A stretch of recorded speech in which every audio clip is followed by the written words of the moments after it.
Now, let's start with the day of the accident. Oh, no accident. I wanted to shoot her. Suppose you decide later just what you wanted to do.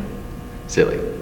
The difference between 10 years in prison and freedom is not silly, Dorian. I don't care what happens to me. Do you care what happens to your children? Yes, I do. I want to go home. Can't you let me go home? Not now, but we're working on it. It will help us if you could reconstruct the day. Well, I woke up that morning and I noticed she didn't sleep at home. She used to not do that a lot. Come home.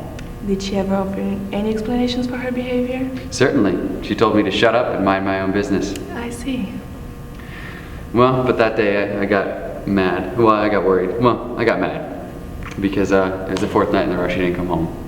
And that made you angry? Sure. It was getting to be a habit.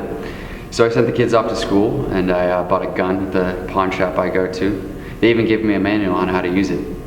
How did you decide about this time exactly what you plan to do? I didn't decide anything. Like I was watching myself. Like a dream. Now go on, Dorian. Well, I got hungry after I bought the gun, so I went to this hamburger place and I ate 2 rare and 1 lemon meringue pie. And then?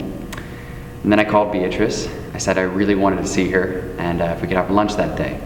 She said no, naturally. And I said, aren't you coming home after work? And she says, what for? And I say, don't you live there anymore? And she says, don't bother me at work. You want me to lose my job? Loud. And then she hung up.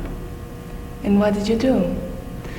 And then I was hungry still, so I got chocolate and nut bars and I went outside of her office and I waited for her all afternoon.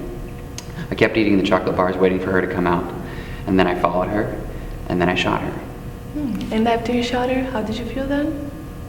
Hungry.